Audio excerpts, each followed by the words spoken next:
What up, guys? Long time no talk, chat, but I'm back.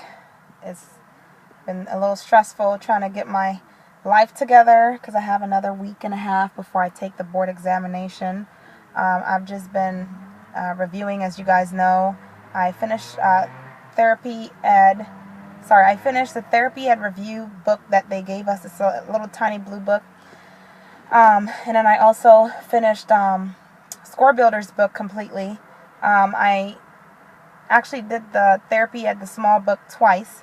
Finished the Score Builders, and now I'm on therapy ed, about to finish it up. So my goal is, by the end of this week, just be done with any kind of review on any of those bigger books and use the small book as my main review. So I'm just kind of reviewing the PEAT exams and all that next week and everything, just to make sure that I'm solid.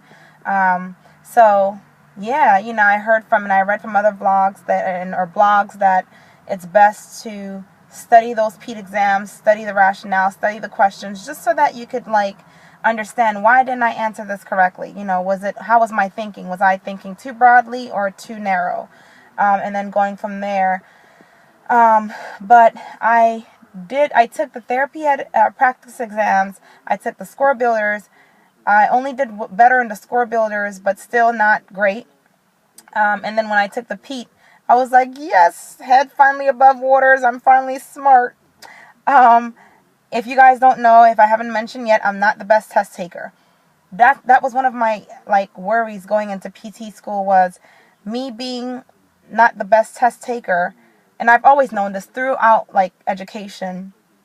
How am I gonna survive?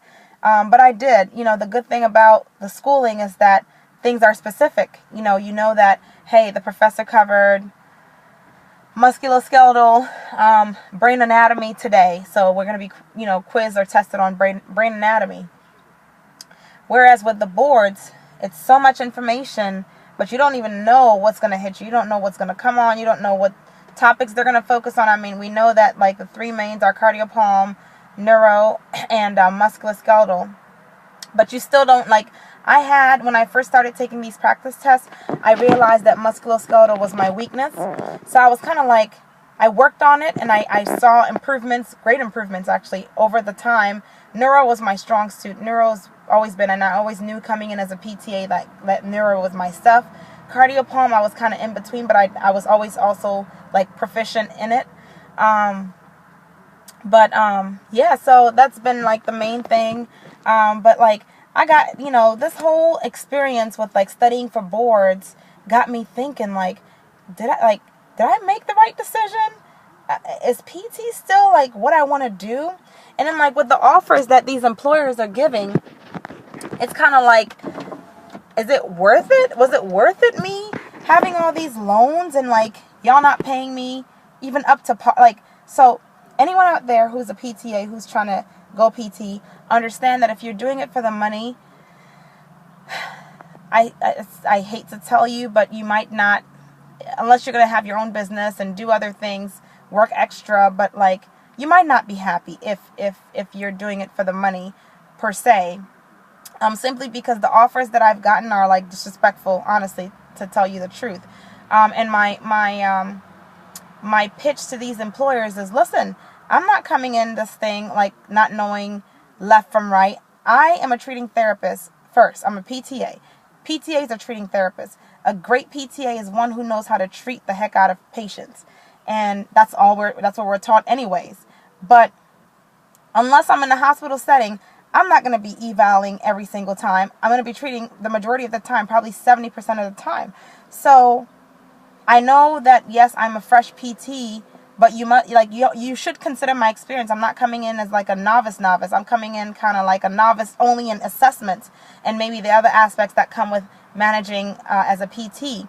But in terms of treatment, this is not new to me, and that was one of the hard things for me as a student, was trying to scale back my techniques that I would use to treat patients versus what my CI expects. And a lot of them would say, oh, I'm all for you, do whatever I want you to have a rationale for everything, and do whatever you feel that's within reason for the patient. And when you do, it's like, criticize your skill, not your skills, but criticize you, or say I would do it this way. So it was just that whole part. And then, like, y'all know already, I didn't like clinicals because it's as a PTA, working, getting paid, and then going from like doing pretty much treatments for free. I mean, the main experience for me, the main take home from me during clinical rotations was the ability to assess patients and do a little bit more administrative work as a PT. But aside from that, to be honest, it was just kind of like, it sucked because I'm like, damn, I could be getting paid treating these patients, but that's not how it works. But that was so I've been sitting lately like, is this whole PT, did I really want to do this? Or should I just have remained a PTA, loan free, still being able to treat, okay? I could still own my own clinic as a PTA. But then I thought again, and I'm like, I got to be grateful. I'm grateful that I took this journey. I'm grateful that I got into the program. I'm grateful that I have more potential in terms of being a little bit more autonomous. I don't have to seek a PT for anything aside from working with colleagues that pertains to my patient and working with multiple disciplinary team members. But I can now make decisions for my patient without interference from another person or without waiting for another person to assist me. I can do my own thing. I could open up my own clinic without relying on a PT to come do my evals for me. So, lots of opportunities, lots of great stuff, but also some, I wouldn't call them regrets, but things that I potentially could have considered before really going forward with this decision to become a PT. But I want y'all to, I don't want to always present the great things. I want you guys to get from my perspective how frustrating it could be sometimes. Just like, employers are giving between 65 and 75 for new grads. But like I said, my pitch is always, I'm not a new grad, technically speaking. I am a new grad in PT, don't get me wrong. But I do have experience underneath my belt with treating.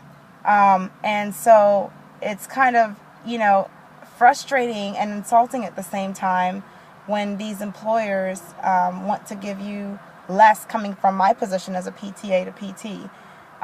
But that's the name of the game, right? Sometimes you just have to roll with the punches or figure out other means of going around things or going through other employers.